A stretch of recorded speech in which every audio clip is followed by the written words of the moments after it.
Yo, what's up guys, my name's Hakiii and welcome to the best supercars in GTA 5 Online. We're going to be looking at a couple of things in today's video. We're going to be looking at the performance, at the looks, and at the price of each car. We're going to be taking all those into consideration and breaking down the best ones. Now, quick thing, I'm going to be starting to do notification shoutouts each video, so if you guys want to win one, make sure you have the bell turned on so you're one of the first ones that gets to the video, and make sure you type hashtag HakiiArmy down below in the comment section, and then you will have a chance to win a video's notification shout out. Now, just before we begin the video, if it goes on to help you out, take a second to drop a like on it. That'd be awesome. Also, if you're new to the channel, go ahead and drop a sub, join the Hakiii Army, because you do not want to miss any more videos like these. Help us reach 100k subs, that would be much appreciated. Also, don't forget to turn on the notification bell as well. Anyway though, let's get straight into it. I'm gonna showcase 10 total cars in this video, and at number 10 we have the Tyrant. The Tyrant comes in at a price of $2.5 million, so a pretty steep price tag, but this car is absolutely beautiful. The front of the car especially looks absolutely amazing. The back of it looks okay as well, but the front of it just looks one of the best in the game, honestly. When you see it in game, you're gonna notice that it's a pretty large sized vehicle. Like, it's a lot larger than a lot of other supercars. Some would look at it as a good thing, some would look at it as a bad thing. The overall performance of it is solid. It's not super good, it's not bad. It's really the looks of the car that carried it to number 10, but that's why it's only number 10 on this list. So coming in at number 9 is the Nero, or the Nero Custom. I guess I'll include them both in number 9. They look almost the exact same, and I'll talk about the Nero Custom just cause it's a little bit better in performance. It's about top 10 to top 15 in lap times out of all supercars, which is pretty good, but it's another great looking supercar in my opinion. I think the looks of the car really push it into top 10 for me. It's based off of a sick Bugatti in real life, and both the front of it and the back of it look awesome. To get the Nero Custom, you actually need to buy the regular Nero, which is about 1.4 million, and then the upgrade to the Nero Custom is 600,000. Another pretty steep price tag, but that's what you gotta expect with the top supercars in the game. The best thing about the performance for me has to be the traction. The traction is amazing. I was really impressed, and when you drive it, the overall car just feels really sturdy. And also, because it's technically a Benny's vehicle, it has a lot of cool customization. And also, something I really like about it is the stock rims it has. The stock rims look amazing. I don't say that about too many vehicles, so if or when you buy, definitely consider keeping the stock rims because they look awesome. Coming in at number 8 on this list is the T20. The T20 is such a reliable vehicle. In my opinion, it's one of the best all-arounder supercars in the game in terms of overall performance, like traction, acceleration, top speed, and that's why I think it's so reliable. It's good in pretty much every performance stat. I'm not 100% sure, but I think it's based off of a McLaren in real life, and holy crap, McLarens are sexy. It also has the retractable or active spoiler, whatever you want to call it, which I think is super cool. Also, I forgot to mention the handling as well. The handling is super good as well. One of the best handling cars I've ever driven in GTA, and it comes in at a hefty $2.2 million,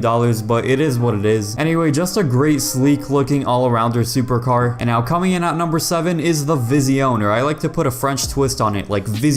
It's one of those cars that are just destined to look clean. Like, it literally calls you up at 3 a.m. asking if you can make it look mad clean. Just like your ex calling you at 3 a.m. trying to get back together. Anyway though, it's actually so clean. Like, it works well with so many different paint jobs. The front of it reminds me of a combination of an X80 Proto along with a Vapid FMJ. It comes in at a price of $2.25 million, and you're pretty much paying for a car that looks like pretty futuristic and looks really nice along with good performance. The best thing about the performance for me has to be the top speed. Besides that, the handling is solid. It's not as good as the T20. It's a little overpriced in my opinion. I don't think it's worth $2.25 million, but you are paying mainly for really good looks, and then the performance is, once again, it's good, but it's just not gonna compete with the very top level. Now, next up on the list at number 6, we have the Furia, and let me just say, this has some really cool customization options. It has some cool liveries specifically, and the car looks amazing as well. It's one of the nicest looking supercars in the game, hands down. In my opinion, the Furia doesn't get enough love, but one of the reasons it might not get enough love is because of the price of it. The price of it comes in at a very hefty $2.74 million, and as I said, the customization is amazing on the Furia. It's one of the most customizable supercars in the entire game, hands down. It has 15 exhaust options alone. That's a ton for an exhaust, and also 15 hood options, so there's tons of different customization options. It also has some really nice stock wheels as well, just like the Nero. Just like the T20, it has the active spoiler, which looks really nice. Not only does it look amazing, the performance is also great. It's got some great speed and handling specifically. Now, if you were to ask me, is the $2.74 million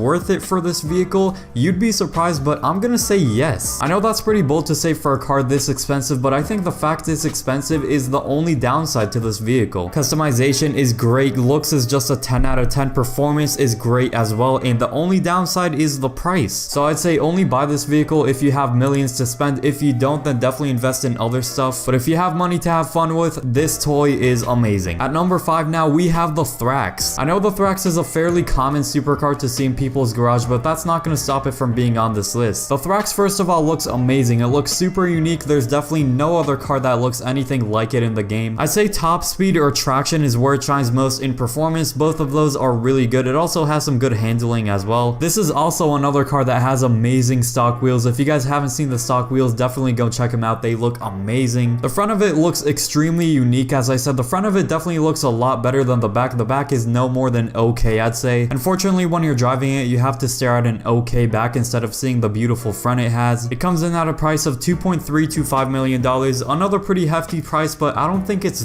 that bad of a price, honestly. I think it's one of those cars that it's not overpriced, but it's definitely not a bang for your buck. It's kind of in the middle there. Coming in at number 4, we have the XA21. There's a ton of things I love about the XA21. One of them being the engine sound. I actually featured it in one of my best engine sounds in GTA 5 Online video. I think it's the best sounding supercar in the game for sure. It has the active retractable spoiler just like a few others on this list. It looks awesome. I've noticed it's one of the smaller size supercars in the game, which you can look at it as a good thing. I mean, I guess you'll crash less. It's priced out $2.375 million, and it does have an exposed engine in the back as well. Like, you can see the engine while you're driving. It's got some great handling and traction. It has crazy good top speed as well. It's super fast. Entering top 3 now, at number 3 we have the Emerus. I've noticed the Emerus is a little large compared to other supercars, but it's definitely not even close to being as fat as the Tyrant. The front of it in particular looks amazing. It also has a very bulky spoiler, as you guys can see, and it was actually tested to be number 1 in lap time out of all supercars in the game. So you can say in terms of lap time, this is the best out of all supercars, and so you really don't need me to tell you how good the performance is. And finally, it's priced at $2.75 million. Coming in at number 2 now is the Wagner. The Wagner looks amazing. The performance is crazy good, one of the best. Now this is pretty surprising, but it's priced just over $1.5 million. This is, in my opinion, the best valued supercar in the entire game. It really just is a bang for your buck on this one. I mean, one of the best supercars in the entire game is like 500k to 1.5 million less than most of the supercars on this list. And I know 1.5 million might still be a lot for some people, but you gotta understand, compared to other supercars that are top tier along with the Wagner, this one is significantly cheaper than the others, and it still is top tier. Both the front and the back of it look good, and then the performance speaks for itself, and the price is also a bang for your buck. This one is definitely just such a good option. Now finally, at number 1 we have the Krieger, and this is hands down, in my opinion, the best all-arounder supercar in the entire game. This is my go-to car for races, and it's just super reliable. It's extremely fast, maybe even a little bit too fast sometimes, so make sure you guys don't go too fast with it. Just turning corners and going top speed, this is just the best all-arounder, as I said, and the handling is also top tier. So overall, my number 1 supercar in the entire game. And let me know which supercar is your favorite out of this entire list. But I hope you all did go on to enjoy this video. Hopefully it did go on to help you out. If it did,